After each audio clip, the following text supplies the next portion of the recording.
Hey, it's Matt Moscona. You found it. It's AFR Saints, your home for daily content on your favorite team, the New Orleans Saints. Please subscribe, smash the like button, hit the bell so you're notified whenever we post a new video. And our content this football season is presented by BetUS. Score a 150% bonus on your first deposit and a 125% bonus on your next two deposits up to $2,000 when you use the promo code YouTube150. Enjoy the video. Who dat? Sean Salisbury is with us. So that's kind of the conversation this week. So they signed Ben DiNucci, and do you go Rattler, Haener? Could Carr play if he doesn't practice? I guess that's the real question, Sean. Like, let's just say it's complete rest week for Derek Carr. They just try to get him to go for Sunday. You confident running him out there with zero practice this week? I am. Now, like I said, listen, confident meaning confident that he can go out there and compete, not overly confident in what the result will end up being for the overall team right now. It's Washington this week, if I'm not mistaken, right? Yep. Jaden's kind of, yeah. I don't need – listen, at this stage of the season and this stage of the career, the guy is an accurate passer of the football. I honestly – and I know this fall on some deaf ears or people like, no way. Certain veterans in certain amount of time, do I really need Derek Carr to go through Wednesday? As long as he's mentally out there and into the game plan, they're going to run their base stuff and then add a few things, and he'll have his input. But do I really need him throwing slant routes and slant routes on a Thursday in practice? Now, the first month of the season, everybody's getting into rhythm. But at this stage of the season, there comes a point in time, hence while the 49ers, when they were winning championships with Young and Montana and Bill Walsh and Seifert and that group, they in the second half of the season, I know it's not exactly comparable, but they weren't full pads. They from like week says was it Steve like week 8 or 9 or what have you on, and Denny Green when he came to Minnesota did the same thing with us. We didn't do a lot of pad and physical practice because you want to save their legs. And it's the same thing here. And we didn't. It was rare. Now, and if we did put pads on, it was for a practice, for the big fellas in a 9-on-7 drill and run game. Our 15-play run game script. And then you take the pads off, and you would put the shells on in a jersey and leave the pads to the sidelines. That late in the season, because what's more important now? Is it fresh legs? You're physical enough. Now we're trying the attrition. We want fresh legs. And the 49ers were always fresh under those groups with Tom Rathman and Roger Craig and Rice. They were always fresh at the end of the year, and they were always in it. So what comes first? Now veteran teams that can handle it and really good teams. I'll bet you anything. Andy Reid's teams aren't practicing in pads very much right now. Hell, Isaiah Pacheco doesn't need to. He's wearing you out in shorts and a T-shirt anyway, as physical as he is. So I don't think – listen, I don't subscribe to having to be a regular thing, but if you're saying he can play – it's not the old, a rookie, if you don't practice, you're not playing. Like in high school, coach said, hey, get good grades, and if you don't practice, you don't play. This is different.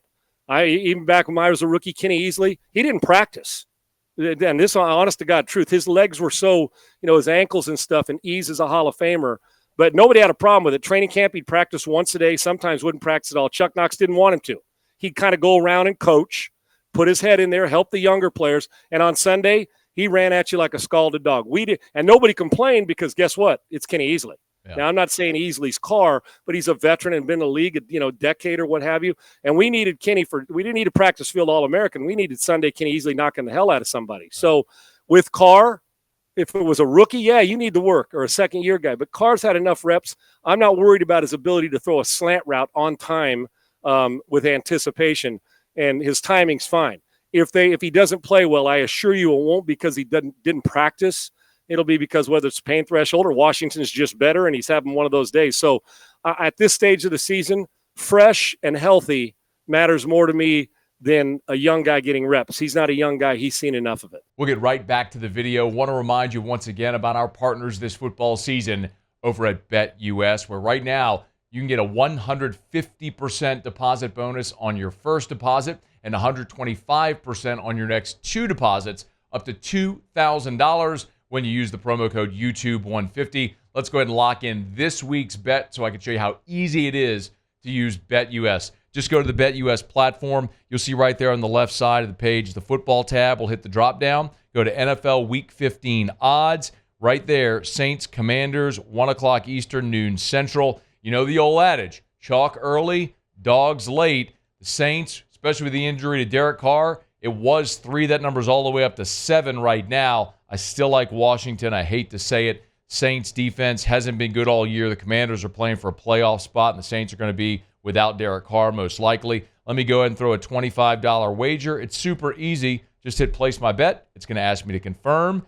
And just like that, we are locked in with a bet for Washington to cover that 7 against New Orleans in the Dome on Sunday. If you want to bet, you can do it with our friends at BetUS. Make sure you use that promo code YouTube150 to get a 150% bonus on your first deposit, 125% on your next 2 deposits, up to $2,000. Who dat? And enjoy the rest of the video. If the Saints do go with Rattler or Haener, the kind of question is, which way do you go? Rattler started the 3 games Carr missed earlier. Mixed reviews. Haener's there as well. Do you give Haener a crack? Do you go back to Carr to Rattler? What do you think? And I know they ran Haener out there when Carr got hurt last week. Right. Man, I'm gonna think unconventional here for a second. That I'm unconventional whack job anyway. But no way. People are gonna say, "What do you mean you're gonna think that way, Sean?" Once in a while, that's who you are, you clown. Let me ask you a question first. Okay. And let me reverse it, and then I'm gonna give you my answer. All right. What's the buzz in the city about? Let's just say they weren't going to draft a quarterback, right? So let's remove that. Let's just say they don't feel like the future was there between you and I.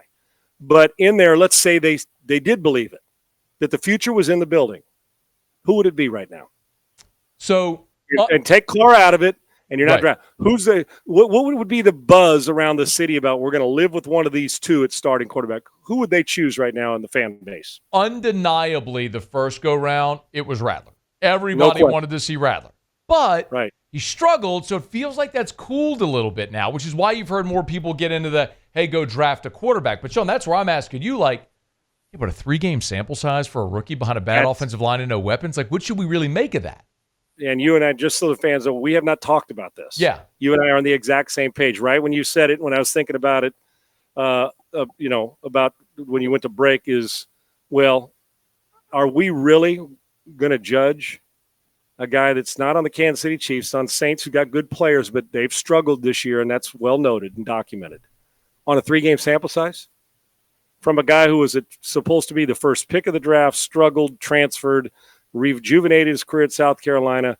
And think about when he was drafted, people were excited, thought, man, this could be a chance where we got a first-round type talent in the mid-rounds, right? So that's the thinking. First of all, to say that the guy is a bust after 3, and I don't know how we call a mid-round pick a bust, but that you got to draft somebody because after 3 games is absurd. Just like if he played 3 great games, we're not calling him Joe Burrow, okay? A slower roll both ways. Our expectations are absurd. I'm included in it. We all are, as a fan base and media and all of us. Coaches know a little bit better about this. They know when you throw a rookie out there or a second-year guy or what have you that hasn't played much, you know that you're going to go through some growing pains. So it is absurd.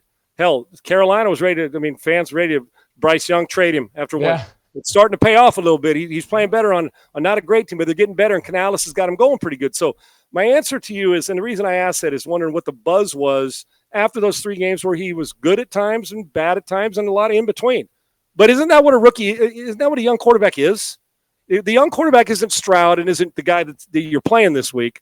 Normally, the majority of them are guys that struggle and they're overwhelmed. They're not sure where they're throwing it. They're just trying to figure. And I assure you, most rookies have zero idea. When I say zero idea, a small percentage of idea. When it's all done, they're like, "Damn, I didn't know what I didn't know." And the mental side, we know he could throw it. We know Haener can throw it. So for me, in the unconventional part of what I'm about to tell you, if you're the coaching staff and you say, "Okay, we've seen Rattler," there's no way a coaching staff is ready to quit, especially if they see him in the meeting room every day and say, "No, I'm not quitting on a guy that's played 3 games."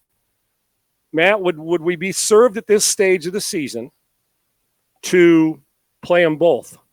And I hate 2 quarterback systems. I absolutely despise it. That's why the unconventional says, okay, we don't know the answer. You're trying to figure out the hot hand. Who can handle the tug? And Washington's pretty damn good. And we're trying to figure out the season, and we don't know how long it's going to be for Carr, and maybe he's going to play, and it's a moot point. But do you play the old, you know what, let's have a package for both? hot hand, stay. I know it sounds like we're in the sophomores in high school, and I don't normally subscribe. I want to see a guy get hot. If he gets hot, keep him in. Maybe there's a package for both. On the flip side, we saw it. Maybe Haener deserves to get the start and see if he can build that momentum and say, oh, okay, we got something here. But what you are trying to find out, other than win games, in truth, you're trying to win games. But when you're advanced scouting or looking at your roster, you are also, as a franchise, you're wondering about the coach. And the truth is, if he gets to make the decision fully just him, you're going to go with the guy that gives you the best chance to win, whoever that is in their building. Why? Because you want to keep the job. Yeah. I don't blame him. And 2 quarterback systems aren't good, don't bode well for a staff. So the staff's sitting there saying, let's play this guy. And I'll tell you who won't lie. Players know who should be starting this week if it's not Carr. They know, and who I don't know who they choose, but they know. And a coaching staff knows. So who gives you the best chance to win mentally first, then physically second between the two? But if you're sitting on the fence, I don't have a problem with finding a hot hand or giving packages to both and seeing how it works. And if you got to settle in with one. So I know that sounds like it's not the definitive answer, but that's kind of, I've been thinking about this. I have, and I'm not sure what I do, but I know the sample size is not large enough to judge Rattler on his career. And Haener's shown flashes. So there's a part of me that would like to see him for 4 quarters. So maybe I start there and see if he gives you a little better chance than the 3 games of Rattler. But I do know this, that I still think regardless that you would have to think about the draft. But here's my other thing. I don't think there's maybe Sanders. I think he is. But I wouldn't draft Ewers right now or Ward or Carson Beck. Hell, I'm not sure I'd start Carson Beck in the playoffs. I wouldn't draft any of those guys in the first 10 picks. None of them. This is a weak first-round quarterback class, at least as we sit today. Yeah. Maybe you grab one in the 3rd round and he ends up being a great player. But at the top, there's not going to be a whole lot of buzz about the first-round quarterbacks. Sanders is the best as we sit now, so I don't think you rule out. I'm a guy, Matt, and let me just say this. If I'm a head coach of a team or a general manager, I draft a quarterback every year. I do. Whether it's the 6th round, the 7th round, the 3rd round, I draft a quarterback, and I'm building assets like New England did with Mallett, with Jacoby Brissett, with Garoppolo. Matt Castle. Castle. I'm drafting one somewhere because you find a Brock Purdy. You find a Jim. And if guys are hurt by the competition, well, then guess what? They're not for me. I don't really care about their feelings about being hurt by the competition. I'm trying to make my roster better. I'm drafting, instead of the throwaway 7th round pick for an outside linebacker special teams guy, maybe there's a quarterback you say, I kind of like him, shown flashes, draft him. I'm all for taking a guy in the 6th round or this whatever, the 200th pick. I'll draft a quarterback every year in some round unless there's major necessity in every round for another position. That's how I think. So to answer your question long, I'm not ruling out, regardless of the result of this weekend, that I'm still going to look at a guy who can help my roster and make it deeper if that's the case.